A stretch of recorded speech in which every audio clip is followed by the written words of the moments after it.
মন্দিরে পুজো দিতে গিয়েই দীপার মুখোমুখি হলো সুদীপা ও পরমা। মহাধামাকা পর্ব আসতে চলেছে অনুরাগে ছোঁয়ার পরবর্তী পর্বে।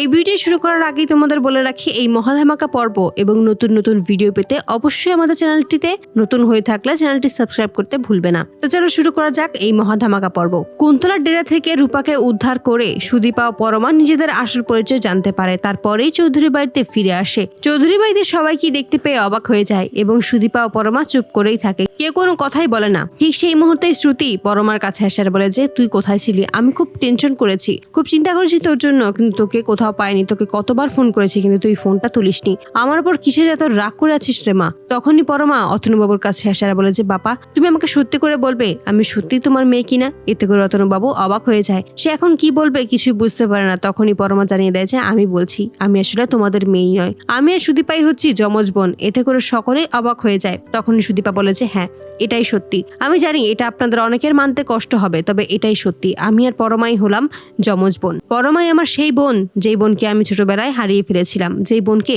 অন্য একজন পরিবার দত্তক নিয়েছিল। আর সেই পরিবার অন্য কেউ নয়, সেটা হলো ব্যানার্জি পরিবার। সমস্ত সত্যি জানতে পেরেই বড় মা চৌধুরী বাড়ির বউ হিসেবে মেনে নেয় তাদের দুজনকেই। তারপরে একটা পুজোর আয়োজন করে। বাড়ির উপর এত ঝড়ঝাপটা গিয়েছে, এত বিপদ গিয়েছে, তার জন্যই বিপদ কাটানোর জন্যই এই পুজোর আয়োজন করা হয়। পুজো দিতেই তারপর দুজনেই মন্দিরে যায়। সেখানে এসে তারা নিজেদের মতো করে কথা বলতে থাকে। ঠিক সেই মুহূর্তেই যখন পুজো দিয়ে বাড়ি ফিরে আসবে, তখনই দীপার মুখোমুখি হয় সুদীপা। নিজের মতো একজনকে দেখতে পেয়ে অবাক হয়ে যায়। তবে সমস্ত সত্যিটা জানা থাকার কারণেই সুদীপা প্রথম দেখাতেই তার যে দিদা দীপা, তাকে খুব ভালোভাবেই চিনতে পারে এবং দিদাকে জড়িয়ে ধরে বলেছে, আমি তোমাকে চিনতে পেরেছি দিদা, তুমি আমার দিদা। তো বন্ধুরা, তোমরা এটাই তো চাওয়ার জন্য এভাবেই মন্দিরে পুজো দিতে গিয়ে এবার যেন সুদীপা ও পরমা দীপার মুখোমুখি হয়। তোমাদের মতামতটি অবশ্যই জানিয়ে যাবে। ভিডিওগুলো ভালো লাগলে চ্যানেলটি সাবস্ক্রাইব করে তোমাদের বন্ধুদের মাঝে শেয়ার করে দেবে। ধন্যবাদ।